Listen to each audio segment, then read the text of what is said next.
Ukraine से भी बड़ा युद्ध शुरू हो चुका है।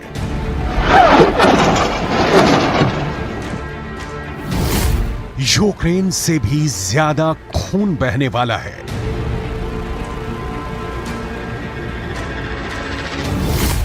यूक्रेन से भी बड़ी तबाही होने वाली है।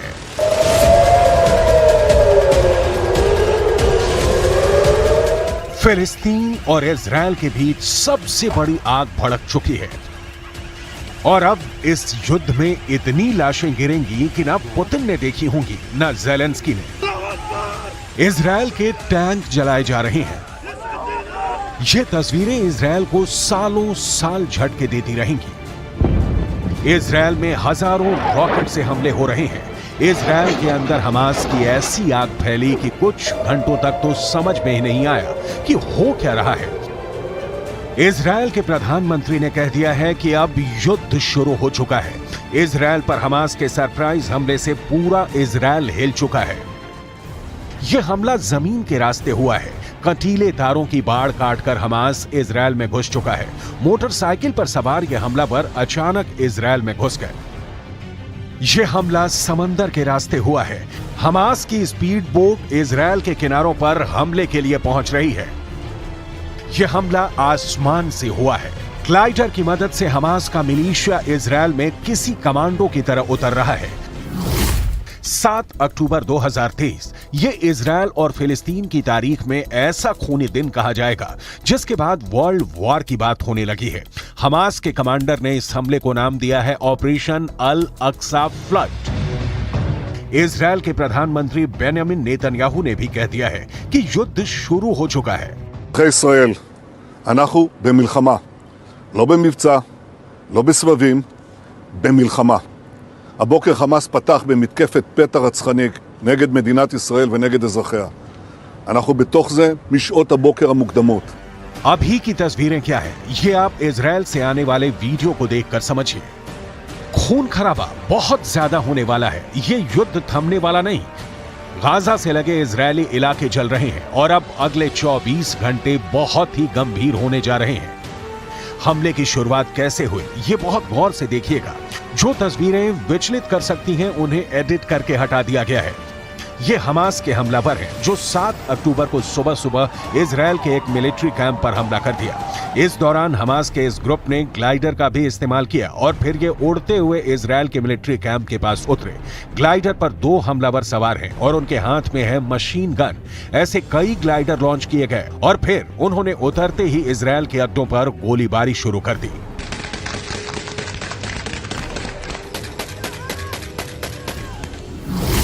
यह पिछले 50 वर्षों में इजरायल और फिलिस्तीन के बीच सबसे बड़ा युद्ध कहा जा रहा है। जिस मिलिट्री अड्डे को टारगेट किया गया वहां कई इजरायली सैनिक मारे गए हैं।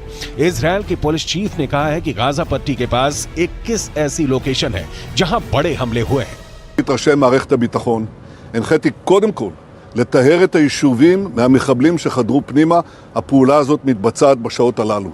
במקביל הוריתי לבצע גיוס מילואים נרחב ולהשיב מלחמה שערה בעוצמה ובהיקף שהאויב לא הכיר. इसलिए कहा जा सकता है कि इजरायल की खुफिया एजेंसी मोसाद इस हमले को लेकर पूरी तरह फेल साबित हुई है। हमास की ट्रेनिंग को लेकर मोसाद अनजान रही। हमास की रॉकेट पावर को लेकर मोसाद अनजान रही। एक साथ इतने रॉकेट तैनात कर दिए गए लेकिन मोसाद को भनक तक नहीं लगी। इजरायल पर हमले की एक बड़ी वजह बहुत दिनों से उबाल खा रही थी जिसके बारे में पूरी दुनिया जानती है और इजरायल पर ऐसा हमला किसी भी वक्त हो सकता है। ये बात भी किसी से छुपी नहीं थी। इजरायल पर जो हमला हुआ उसकी सबसे बड़ी वजह वेस्ट बैंक के रिहायशी इलाकों में इजरायल का सैन्य ऑपरेशन है। पिछले कई दिनों से वेस्ट बैंक जो फिलिस्तीन का पूर्वी हिस्सा है वहां इजरायल की सेना की गतिविधियां बढ़ी हैं। कई फिलिस्तीनी इजरायल की सेना के ऑपरेशन में मारे गए हैं और इसमें बच्चे भी शामिल हैं। वेस्ट बैंक की बहुत सी जमीन पर सेटलर्स को बसाया गया है और इसे लेकर फिलिस्तीन और इजरायल के बीच तनाव बढ़ता गया। हमास के ऑपरेशन अल अक्सा फ्लड में इजरायल की सेना पर जितना बड़ा हमला किया गया, उसकी तस्वीरें बहुत ज्यादा खतरनाक हैं। ये इजरायल का मरकावा टैंक है जो गाजा से लगे इजरायल के इलाके में खड़ा था और तभी उसको ऐसा टारगेट किया गया कि उसके परखच्चे उड़ने लगे। हमास के हमलावरों ने इस टैंक को एक हमले में जला दिया। हमास ने अपने हमलावर मोटरसाइकिल पर सवार करके भी भेजे। हर मोटरसाइकिल पर 2 हमलावर और फिर ये इजरायल के इलाकों में फैल गए। बाद में इजरायल से जो वीडियो आया उसमें आप ऐसे ही हमलावरों को एसयूवी पर सवार होकर जाते देख सकते हैं। लेकिन ग्राउंड अटैक से बड़ा तो हवाई अटैक हुआ है। हमास ने इतने रॉकेट दागे हैं कि इजरायल गिन भी नहीं पाया। חמאס עשה טעות חמורה הבוקר, הוא פתח במלחמה כנגד מדינת ישראל. חיילי צה"ל נלחמים בכל נקודות החדירה כנגד האויב. ये इजरायल का रेहोत शहर है। यहाँ रॉकेट हमलों के बाद क्या हुआ, देखिए कितना डरावना मंजर है। गाजा पट्टी से लॉन्च किए गए रॉकेट यहाँ आकर गिरे और फिर हर तरफ आग लग गई। ऐसा ही हाल इजरायल के कई और शहरों का भी हुआ है। हर तरफ सायरन बज रहे हैं।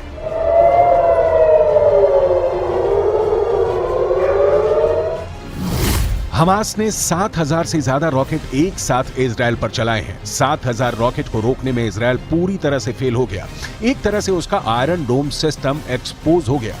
פצנו כרגע את הפלחודים למילואים באד-הוק, כל כיתות הכוננות יוצאים החוצה, חסימות בכל הערים. הנחיות לתושבים כרגע להסתגר בבתים, לנעול את הדלתות, דלת נעולה, אנשים לא ייכנסו לשם, אף אחד שלא יצא החוצה, כי במקביל יש את התקפת טילים. इससे पहले आयरन डोम ने रात में भी गाजा से फायर किए गए रॉकेट को रोककर खुद को साबित किया है। नेतन्याहू ने इस सिस्टम को गाजा और आसपास में तैनात किया हुआ है। उनको पूरा यकीन रहा है कि आयरन डोम किसी भी हमले से बचा सकता है और यही कहकर नेतन्याहू ने इस सिस्टम की पूरी दुनिया में मार्केटिंग भी की है। इसका एक नमूना देख लीजिए। यह सिस्टम रॉकेट्स को आसमान में ही नष्ट कर देता है। यह है कमाल आयरन डोम का। इससे पहले जब जब फिलिस्तीनी संगठन हमास ने रॉकेट से हमला किया है, आयरन डोम का सक्सेस रेट 90% से ऊपर रहा है। यानी हर 100 रॉकेट हमलों के बाद जब आयरन डोम की मिसाइल फायर की गई तो उसने 90 से ज्यादा रॉकेट को आसमान में ही रोक दिया। इसी वजह से इस एयर डिफेंस सिस्टम को लेकर दुनिया में मांग बढ़ने लगी। ये ज़ेलेंस्की की डिमांड लिस्ट में भी आ गया। आयरन डोम 4 किलोमीटर से लेकर 70 किलोमीटर दूर से हो रहे हमलों को रोक सकता है। ये मिसाइल को भी रोक सकता है, ये रॉकेट के हमलों को भी रोक सकता है और तोप के गोलों को भी रोक सकता है। इजरायल की ये हालत देखकर कह सकते हैं कि इन हमलों को रोकने के लिए आयरन डोम फेल साबित हुआ है और वो इस्तेमाल में बहुत महंगा साबित होता है, क्योंकि 1 लाख रुपए की कीमत वाले रॉकेट या तोप के गोले को रोकने के लिए इसमें से 2 मिसाइल फायर की जाती हैं, जिनकी कीमत रेंज के हिसाब से 70 लाख से 1 करोड़ रुपए तक होती है। यानी एक रॉकेट जिसकी कीमत 1 लाख रुपए भी नहीं है, उसको रोकने के लिए इस हथियार की इतनी बड़ी कीमत हैरान करती है। 7,000 रॉकेट एक साथ मारे गए तो आयरन डोम भी फेल हो गया। आखिर वो कितने रॉकेट रोक सकता है? लिहाजा इजरायल में हुए रॉकेट धमाकों ने बहुत नुकसान पहुंचाया है। इजरायल पर जैसे ही हमलों की खबरें नेतन्याहू के दफ्तर पहुंची, उन्हें समझ में आ गया कि बहुत बड़ा कांड हो चुका है। इन धमाकों ने इजरायल को 440 वोल्ट का करंट लगा दिया है। ये नेतन्याहू के लिए भी बहुत बड़ा झटका है। लेकिन सवाल है कि अब नेतन्याहू इन हमलों का जवाब कैसे देंगे? לשלם מחיר שהוא לא ידע כמותו. אני קורא בינתיים לכל אזרחי ישראל להישמע בקפדנות להנחיות הצבא, להנחיות פיקוד העורף. אנחנו במלחמה ואנחנו ננצח בה. हमास ने इजरायल के कई सैनिकों को मार डाला है तो कई को बंधक भी बनाकर गाजा की तरफ ले गए हैं ताकि आगे चलकर इजरायल से कोई डील की जा सके। लेकिन इजरायल के लिए सबसे शर्म वाली बात यह है कि उसके बहुत से बड़े हथियार इस हमले को नहीं झेल पाए हैं। इसमें यह मरकावा टैंक भी है जो हमास के हमले में ढेर हो गया और फिर फिलिस्तीन के लोग उस पर चढ़ गए। ये इजरायल का ही नहीं, पूरी दुनिया में सबसे खतरनाक टैंक माना जाता रहा है, लेकिन हमास के एक हमले में ढेर हो गया। इजरायल का मरकावा दुनिया के सबसे सीक्रेट टैंक के रूप में पहचाना जाता है, जिस टैंक के खिलाफ अचूक माने जाने वाली मिसाइल भी नाकाम हो जाती है। यह ऐसा टैंक है जिसे लेकर इजरायल ने फैसला किया है कि वो इसे कभी किसी देश को नहीं बेचेगा। जिस जलते हुए टैंक की तस्वीरें पूरी दुनिया देख रही है, उसी मरकावा टैंक को लेकर बहुत सी बातें हैं जो आज भी इजरायल की डिफेंस इंडस्ट्री के अंदर ही सीक्रेट बनी हुई हैं। दुनिया इस टैंक के बारे में बहुत सी बातें नहीं जानती है। इजरायल की भाषा हिब्रू में मरकावा का मतलब होता है रथ और अब इसी पर फिलिस्तीन के लोग सवार हैं। इजरायल की थल सेना का ये सबसे खतरनाक हथियार हमेशा इजरायल को बड़ी कामयाबी दिलाता आया है, लेकिन इस बार ये फेल हो गया। इजरायल ने अरब देशों के साथ 1967 में हुए युद्ध के बाद इसे बनाना शुरू किया। 1973 के युद्ध के बाद इसके डिजाइन में और बदलाव किए गए। 1970 के दशक में बना मरकावा 80 के दशक से ही इजरायल का मेन बैटल टैंक बना हुआ है। ये 65 टन का टैंक है। इसकी गन 120 मिलीमीटर की है। इससे एंटी टैंक मिसाइल भी फायर की जा सकती है। 1500 हॉर्स पावर वाले इंजन से ये 65 किलोमीटर प्रति घंटे की रफ्तार तक दौड़ सकता है। लेकिन जब हमास ने हमला किया तो ये टैंक जहां था वहीं खड़ा रह गया। दूसरे टैंकों की तरह इस टैंक का इंजन पीछे नहीं आगे होता है, ताकि दुश्मन के हमले के वक्त इस टैंक में बैठे सैनिक सुरक्षित रहें। लेकिन हमास के हमले के बाद इस टैंक से इजरायली सैनिकों को मुर्दा हालत में बाहर निकाला गया। वो तस्वीरें आपको विचलित कर सकती हैं, इसलिए उसे शामिल नहीं किया गया है। ये एक इन्फेंट्री फाइटिंग व्हीकल के तौर पर भी काम करता है, लेकिन इस टैंक को बचाने वाला बड़ा सिस्टम आयरन डोम की तरह ही नाकाम साबित हुआ। इजरायल के इस टैंक में अमेरिका के एब्रम्स टैंक वाली कई तकनीक जोड़ी गई है, ताकि ये दुश्मन के अटैक से बच सके। ट्रॉफी एपीएस यानी एक्टिव प्रोटेक्शन सिस्टम मिलने के बाद इसकी डिफेंसिव पावर कई गुना बढ़ गई है। ये इसे एंटी टैंक गाइडेड मिसाइल से बचाता है। ये टेक्नोलॉजी अब आधुनिक टैंकों के लिए बहुत जरूरी बन चुकी है। इसी टैंक के जरिए इजरायल अपने 4 बड़े दुश्मनों को रौंदने की ताकत रखता है और उसके लिए हमेशा तैयार भी रहता है। इजरायल का पहला दुश्मन है फिलिस्तीन और उसके लड़ाके ग्रुप जैसे हमास, दूसरा है लेबनान और हिजबुल्लाह मिलिशिया, तीसरा है सीरिया और चौथा है ईरान, जिसे इजरायल अपने लिए सबसे बड़ा खतरा मानता है। ईरान भी खुद इजरायल को भी अपना सबसे बड़ा दुश्मन मानता है। जब से इजरायल 1948 में कायम हुआ है, तब से अरब मुल्कों के साथ उसकी दुश्मनी का लंबा इतिहास रहा है, लेकिन पिछले कुछ वर्षों में इनके रिश्ते सुधरने शुरू हुए। बहुत से अरब देशों और इजरायल के बीच राजनयिक रिश्ते कायम हुए हैं। इसे अब्राहम अकॉर्ड का नाम दिया गया और अरब देशों के बीच इजरायल की इमेज बिल्डिंग को एक नया लॉन्च पैड मिल गया। इसे पश्चिम एशिया में शांति करने का नया फॉर्मूला बताया गया। अब्राहम अकॉर्ड को उसके अंजाम तक पहुंचाने वाला अमेरिका, इजरायल और सऊदी अरब की सुलह कराने में भी जुट गया। लेकिन हमास के हमले के बाद जो माहौल बना है, यूएई यानी संयुक्त अरब अमीरात, सूडान, मोरक्को और बहरीन अब इजरायल के साथ अपने रिश्तों की शुरुआत कर चुके हैं। फिर ऐसा लगने लगा कि पश्चिम एशिया में अरब मुल्कों के बीच सबसे बड़े खिलाड़ी सऊदी अरब के रिश्ते भी इजरायल से सामान्य हो सकते हैं। लेकिन अब फिलिस्तीन को लेकर इजरायल और सऊदी अरब में दूरी फिर से बढ़ सकती है।